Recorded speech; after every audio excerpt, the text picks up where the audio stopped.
बस आप देख रहे हैं मेरा YouTube channel professor Salim academy. आज हम बहुत ही इंपॉर्टेंट टॉपिक पे बात कर रहे हैं और वो ये है डिग्री ऑफ इलास्टिसिटी के हवाले से। लास्ट वीडियो में जो हमने बात की थी वो बात की थी हमने टाइप्स ऑफ इलास्टिसिटी की। डिग्री के बारे में जानना इसलिए जरूरी है क्योंकि ये आपके एग्जाम का सिलेबस का एक हिस्सा है। आपके एग्जाम के क्वेश्चन के लिहाज से अब तक जो हमने इस चैप्टर में डिस्कस किया है, हमने पिछली तमाम वीडियो जो कि डिमांड चैप्टर से रिलेट करती हैं, हमने डिमांड क्या होती है ये जान लिया। इसके साथ साथ हमने चेंज इन डिमांड और चेंज इन क्वांटिटी डिमांड के बारे में तफसील से जाना। इसी तरह से हमने लॉ ऑफ डिमांड उसको डायग्राम और टेबल की मदद से अच्छी तरह से समझा। इसके साथ हमने types of elasticity of demand भी लास्ट वीडियो में समझा। आज हम जो पढ़ने जा रहे हैं वो है degree of elasticity of demand, जो कि बहुत इंपॉर्टेंट चैप्टर है और बहुत इंटरेस्टिंग भी। चलो आगे बढ़ते हैं और जानते हैं इस टॉपिक के हवाले से। ठीक है, degree of elasticity of demand की अंडरस्टैंडिंग ना सिर्फ आप के सिलेबस का हिस्सा है, जरूरी है, इसकी अंडरस्टैंडिंग एक बिजनेस पर्सन के लिए भी बड़ी जरूरी है। और ना सिर्फ बिजनेस पर्सन बल्कि इसके साथ साथ कंज्यूमर के लिए भी। तो जानेंगे कि बिजनेस के लिए, बिजनेस पर्सन के लिए और कंज्यूमर के लिए इस टॉपिक के अंदर क्या अहमियत है।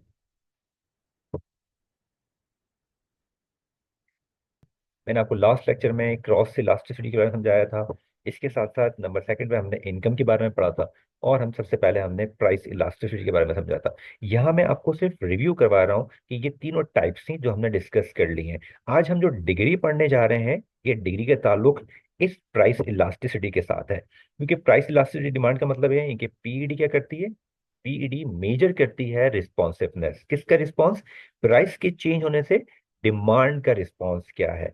तो हमने जो बात डिस्कस की थी, हमने जो बात समझी थी प्राइस इलास्टिसिटी के अंदर, आज हम इसी अम्ब्रेला में रहते हुए इसकी डिग्री भी समझने की कोशिश करेंगे। क्योंकि जब भी हम पीईडी की बात करेंगे तो पीईडी के अंदर डिफरेंट डिग्रीज जो हैं हमें मिलती हैं। ये डिग्रीज ना सिर्फ कंज्यूमर के लिए बल्कि एक बिजनेस पर्सन के लिए जानना जरूरी है, ताकि वो अपने बिजनेस के डिसीजन मेकिंग में, प्राइस स्ट्रेटेजी के अंदर बेहतर डिसीजन ले सके। जब हम बात करते हैं डिग्री की, the elasticity of demand is classified into several categories depending on the magnitude of its value. तो हम डिग्रीज को, जो प्राइस इलास्टिसिटी जो डिमांड की डिग्रीज हैं, इसको हम पांच हिस्सों में ब्रेक कर सकते हैं। ये पांचों, number one unit elastic, number second highly elastic, number third highly inelastic और number four perfectly inelastic, number five perfectly elastic demand. इन पांचों डिग्रियों को हम तफसील से समझने की कोशिश करेंगे, इनके ग्राफ के साथ और इनके फॉर्मूले के साथ। सबसे पहले हम डिस्कस करेंगे यूनिटरी इलास्टिक डिमांड के हवाले से। समटाइम इसको यूनिट इलास्टिक भी कहते हैं। अगर प्राइस की परसेंटेज चेंज हो रही है और एग्जैक्टली उसी परसेंटेज के साथ डिमांड में भी चेंजिंग आ रही है, तो इसको हम कहते हैं यूनिटरी इलास्टिक डिमांड। इसमें क्या होता है, इसमें रिस्पॉन्सिवनेस जो मिलता है डिमांड का वो इक्वल होता है प्राइस के चेंज के साथ। मिसाल के तौर पे यानी कि कोई कंपनी अपनी प्रोडक्ट की प्राइस के अंदर 10% इजाफा कर देती है, तो कंज्यूमर उसको महंगा होने की वजह से उसको कम खरीदते हैं। और कितना कम खरीदते हैं, वो भी उसकी डिमांड में कम से कम 10% में कमी आ जाती है। अब ग्राफ को देखें तो ये जो प्राइस का चेंज आ रहा है, ये प्राइस का जो चेंज गैप आ रहा है, ये सेम गैप देखें आप, सेम डिफरेंस जो है वो क्वांटिटी डिमांड के अंदर आ रहा है। इक्वल रिस्पॉन्सिवनेस का मतलब यहाँ पे यही हुआ कि जिस रिस्पॉन्सिव प्राइस में चेंज होगा उसी रिस्पॉन्सिव क्वांटिटी डिमांड में चेंज होगी। जैसे कि हमने यहाँ पढ़ा कि 10% प्राइस में चेंज, 10% डिमांड में कमी होगी।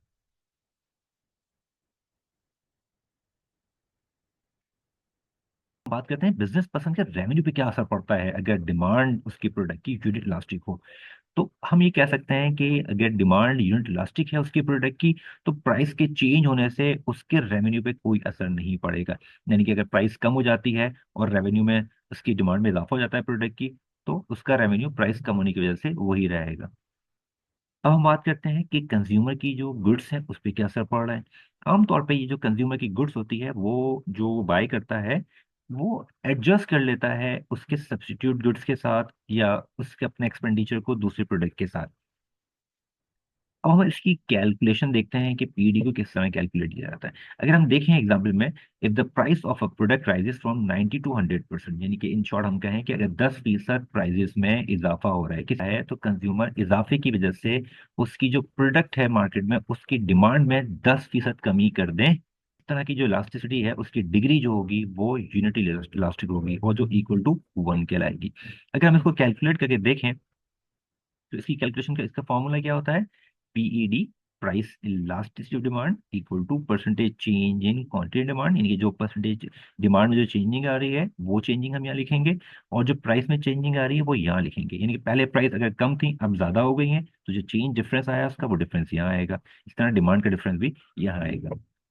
मिसाल के तौर पे हमने यहाँ पे दिखा था कि 10% प्राइस में चेंज हुआ है, तो ये प्राइस का जो चेंज है 10%, वो हमने यहाँ मेंशन कर दिया। इसी तरह डिमांड में जो चेंज आया है वो चेंज भी 10% है, उसको हमने यहाँ लिख लिया।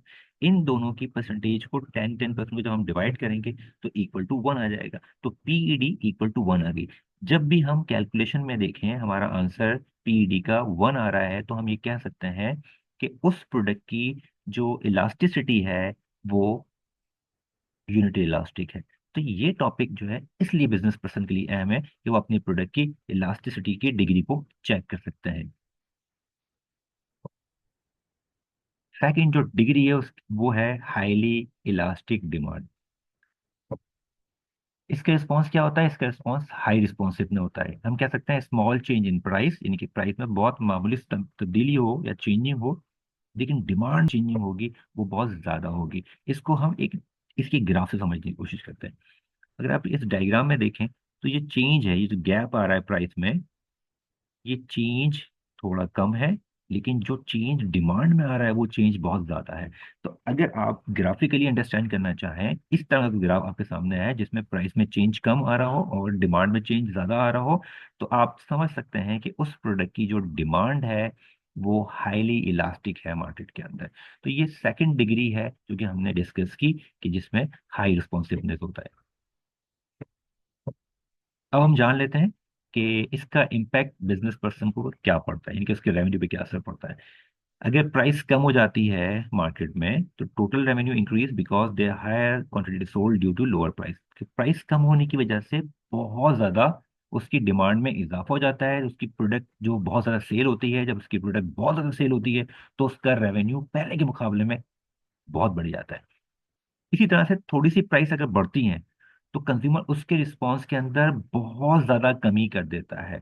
तो इस तरह करने से क्या होता है? इस तरह करने से उसका रेवेन्यू कम हो जाता है। आमतौर पे जो लग्जरी गुड्स होती हैं वो हाईली इलास्टिक डिमांड होती है, जिनकी जो पीईडी है वो ग्रेटर देन 1 होती है, यानी ग्रेटर देन यूनिटी कहलाती है। और नॉन एसेंशियल आइटम जो इतने ज़रूरी आइटम नहीं होते हैं, जिसको हम लग्जरी आइटम भी कह सकते हैं, या फिर वो सब्स्टिट्यूट गुड्स होती हैं, जैसे कि डिजाइनर क्लोथ्स, इलेक्ट्रॉनिक आइटम या सॉफ्ट ड्रिंक्स वगैरह। है कि if the price of concert tickets drop from 100 to 90, यानी कि कॉन्सर्ट में जो टिकट्स बिकते हैं उसकी प्राइसेस जो है वो कम हो गए हैं, 10% कम हो गए। And ticket sales increase from the 1000 to 1200, और जो उसकी सेल हुई है टिकट कम होने की वजह से लोगों ने ज़्यादा खरीदा है। जो ज़्यादा खरीदा, डिमांड बढ़ गई थी लोगों की, तो वो डिमांड जो इंक्रीज हुई है वो 20% हुई है। देखिए कैलकुलेट करते हैं कि किस तरह से इसकी पीडी हम कैलकुलेट कर सकते हैं। फॉर्मूला इसका वही है, PD equal to percentage change in quantity demanded and percentage change in price. अब ये जो 20 आया है ये डिमांड में चेंज आया है, यहाँ पे देखें आप, 20% डिमांड में चेंज आया है। तो डिमांड में जो चेंज आया उसको हमने यहाँ पुट करिए परसेंटेज के लिहाज से, और जो प्राइस में चेंज था वो 10% था, वो हमने यहाँ मेंशन की। दोनों को हमने जब डिवाइड किया तो इसका आंसर 2 आया। After calculation PD is 2, that is mean PD greater than 1 और greater than unity, that's mean कि जो प्रोडक्ट की डिमांड है वो हाईली इलास्टिक है।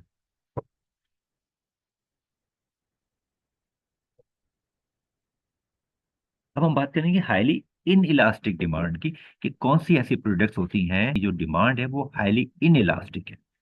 जानते हैं इसके अंदर कंज्यूमर का रिस्पॉन्स जो है वो लो होता है बहुत ज्यादा, कि अगर consumer do not significantly change their purchasing behaviour in response to price change, यानी कि प्राइस में बहुत ज्यादा चेंज भी कर लें तो जो कंज्यूमर होगा ना वो ज्यादा रिस्पॉन्स नहीं करेगा। आमतौर पे क्या होता है, ये जो रेगुलर गुड्स होती हैं आपकी, नेसेसिटीज गुड्स होती हैं, वो ऐसा करती हैं। मिसाल के तौर पे आटे की कीमत में अगर कमी कर दी जाए तो आप बहुत ज़्यादा आटा तो परचेज नहीं करेंगे ना, जितनी नीड होगी आप उतना ही आटा, ये चावल, ये जो बेसिक आपकी रिक्वायरमेंट है खाने पीने की, आप उतना ही करेंगे, उतना ही परचेज करेंगे। और अगर बहुत ज़्यादा परचेज भी कर लेते हैं तो इस्तेमाल में आप उतना ही करेंगे जितना आप रूटीन में करते हैं। तो इसलिए इनका रिस्पॉन्स जो होता है वो लो होता है, बहुत कम होता है। अगर 10% प्राइस में कमी होगी तो डिमांड में भी 5% इजाफा होगा, इस पे ज़्यादा रिस्पॉन्स नहीं मिलेगा। और अगर हम इसको डायग्राम से समझने की कोशिश करें तो आप देखें ये जो प्राइस में चेंज आ रहा है ये ज्यादा आ रहा है और डिमांड में चेंज कम आ रहा है। यानी कि आप प्राइस बहुत ज्यादा कम भी कर लें या बहुत ज्यादा बढ़ा भी दें, तब भी डिमांड में जो रिस्पांस है वो नॉर्मल रहेगा, बहुत ज्यादा आपको रिस्पांस नहीं मिलेगा। देयरफॉर यहाँ मेंशन किया गया है कि लो रिस्पॉन्सिवनेस, कि इसका रिस्पांस लो होता है, आप प्राइस में कुछ भी चेंज करके देख लें।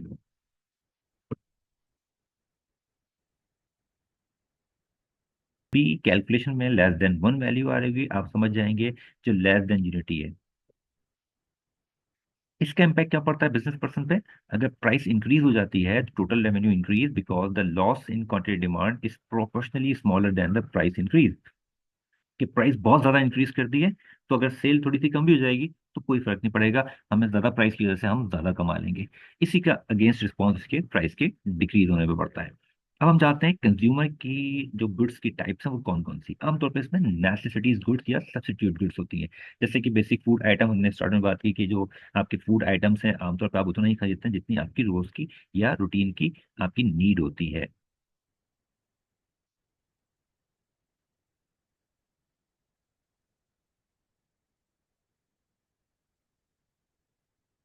अब हम जान लेते हैं इसकी कैलकुलेशन कैसे की जाए। एग्जाम्पल है, if the price of electricity per unit rises, यानी कि बिजली की कीमतों की जो पर यूनिट रेट है वो उसमें इजाफा हो गया। पहले 50 रुपये पी यूनिट एक बिजली का यूनिट था, अब 55 रुपये हो गया।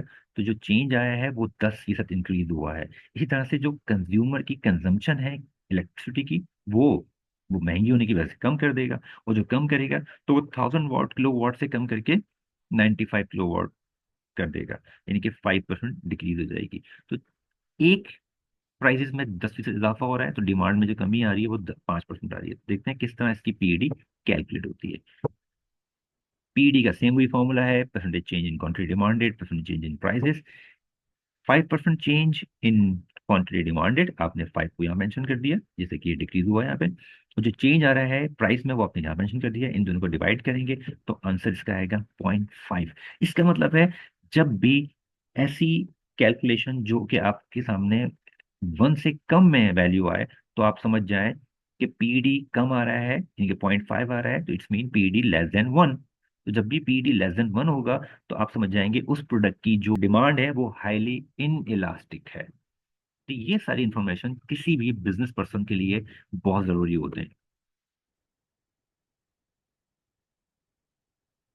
तो हम बात करते हैं परफेक्टली इन इलास्टिक डिमांड के हवाले से। परफेक्टली इन इलास्टिक डिमांड में आमतौर पर कोई रिस्पॉन्स नहीं मिलता। आप प्राइजेस बढ़ाएं, आप प्राइजेस कम कर दें, कंज्यूमर को जितना परचेज करना होगा वो इतना ही परचेज करेगा, no matter how much the price change. कि प्राइस कितनी चेंज हो रही है कोई मैटर नहीं करता कंज्यूमर के लिए। कंज्यूमर बाय तो almost same quantity, consumer same quantity buy करते हैं जिस तरह पहले बाय कर रहे थे। आमतौर पर इस तरह जो होता है वो रियल वर्ल्ड में बहुत कम सिनेरियो है, लेकिन आप ये कह सकते हैं जितने मेडिसिन हैं, अगर आपको आपकी तबीयत खराब है और आप जिस मेडिसिन को परचेज करना चाह रहे हैं उसकी प्राइस में बहुत ज़्यादा इजाफा हो गया है, आपको उसको इस्तेमाल करना है डॉक्टर की प्रिस्क्रिप्शन तौर, तो आप फिर महंगी चीज़ भी परचेज करेंगे अपनी तबीयत को सेट करने के लिए। और इवन वो सस्ती भी हो जाएगी और आप जब बेहतर हो जाएंगे तो आप बेहतरी के बाद उस प्रोडक्ट को इस्तेमाल नहीं करेंगे, आप परचेज नहीं करेंगे इवन प्रोडक्ट की प्राइस कम भी हो जाए तो इसलिए इस प्रोडक्ट की प्राइस में इस तरह की बहुत सारी प्रोडक्ट ऐसी होती हैं जिसकी प्राइस में चेंज करने से डिमांड में कोई रिस्पॉन्स आपको नहीं मिलता। तो जो बिजनेस पर्सन होते हैं वो समझ जाते हैं कि हमारी जो प्रोडक्ट है वो इन इलास्टिक है। अच्छा, इन इलास्टिक में देखें, इस ग्राफ से समझने की कोशिश करते हैं। आप देख सकते हैं कि एक साइड पे चेंजिंग में इफेक्ट आ रहा है, यानी कि प्राइस चेंज हो रही है, लेकिन दूसरी साइड पे डिमांड पे चेंज आ ही नहीं रहा, क्योंकि अभी आपने समझा कि प्राइस आप बढ़ा दें या प्राइस कम कर दें, इसका असर डिमांड पर बिल्कुल नहीं पड़ता। अब देख लेते हैं कि हम इसका बिजनेस पे इसके रेवेन्यू पे क्या असर पड़ रहा होता है। Producer can increase the price as much they want. इसमें क्या होता है, प्रोड्यूसर अपनी प्रोडक्ट की प्राइस में इजाफा कर देता है जितना वो चाहता है, without affecting the quantity sold, potentially increase the total revenue indefinitely. तो फिर इस तरह से महंगी चीज बेचने की वजह से उनकी प्रोडक्ट की प्राइस बढ़ाने की वजह से उनके रेवेन्यू में इजाफा हो जाता है। आमतौर पे जो कंज्यूमर गुड्स होती हैं इस तरह की, वो क्या होती हैं, एब्सोलूट नेसेसिटीज या goods for which no substitute exist. ऐसी प्रोडक्ट जिसका कोई सब्स्टिट्यूट मार्केट में ना हो, यानी कि आप उसको छोड़ के कोई उसकी सस्ती जैसी प्रोडक्ट नहीं खरीद सकते, सब्स्टिट्यूट अवेलेबल ना हो और वो बहुत ज़्यादा ज़रूरी हो, जैसे कि मेडिसिन। और इसमें एग्जाम्पल लिखा हुआ भी है, life saving medication like essential utilities in critical situations.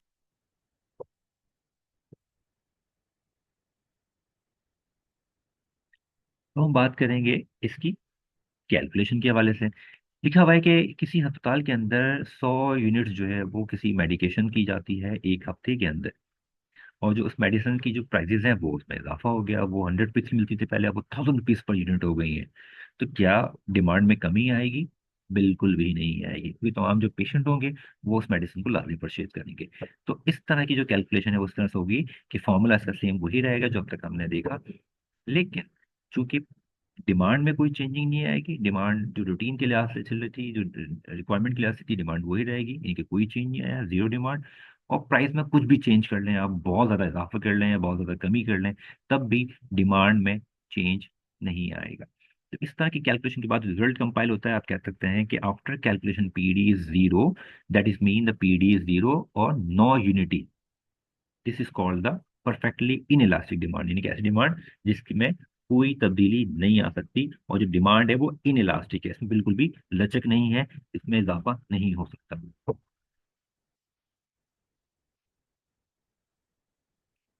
अब हम बात करेंगे परफेक्टली इलास्टिक डिमांड के हवाले से। ये एक्सट्रीमली सेंसिटिव होती है, अगर आप प्राइस में थोड़ी बहुत भी चेंजिंग करें या ना करें, इवन प्राइस में बिल्कुल चेंज ना करें आप, और प्राइस को फिक्स कर दें आप, तब भी इसकी डिमांड में चेंज आएगा।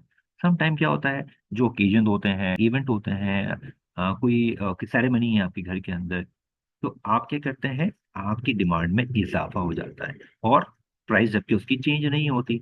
तो ऐसी प्रोडक्ट जिसकी प्राइस चेंज ना हो लेकिन उसकी डिमांड में इजाफा हो रहा हो, तो कंपनी जान सकती है कि उसकी प्रोडक्ट की जो इलास्टिसिटी है वो परफेक्टली इलास्टिक डिमांड है। इसको हम समझ सकते हैं इस तरह से, इस ग्राफ से। ये देखिए आपकी डिमांड में चेंजिंग हो रही है, ये डिमांड इजाफा हो रहा है, डिमांड में कमी हो रही है, लेकिन प्राइस में कोई चेंज नहीं आ रहा। प्राइस में चेंज हुए बगैर अगर डिमांड में चेंजिंग हो रही है, तो आप समझ जाएं ये परफेक्टली इलास्टिक डिमांड की बात हो रही है। ये एक कॉम्प्रिहेंसिव पिक्चर आपके सामने आ गई, जिसमें हमने तमाम की तमाम जो डिग्री पढ़ी है, डिग्री इलास्टिसिटी, वो पांचों पांचों डिग्री यहाँ पे उसकी ग्राफ मौजूद है। आप एक वन ग्लांस के अंदर भी इन पांचों ग्राफ को देख के तमाम डिग्री को समझ सकते हैं। अब ये जो ग्राफ है आपके सामने, ये डायग्राम बनी हुई है, ये डायग्राम बेसिकली आपको पांचों डायग्राम को कंबाइन कर दें तो ये एक सिंगल डायग्राम आप इसको ड्रॉ कर सकते हैं, जिसके अंदर आप देखें पांचों की पांचों डिग्री। यहाँ आप देखें तो परफेक्टली इलास्टिक डिमांड एक्सप्लेन किया जा रहा है, यहाँ देखें ग्रेटर देन यूनिटी की बात की जा रही है, यहाँ देखें तो इक्वल टू यूनिटी की बात की जा रही है, यूनिटी इलास्टिक की बात की जा रही है, यहाँ देखें तो लेस देन यूनिटी की बात की जा रही है, और यहाँ पे आप देखें तो इक्वल टू जीरो की बात की जा रही है। तो ये एक कॉम्प्रिहेंसिव आपका लेक्चर था, यकीन आपको समझ में आया होगा।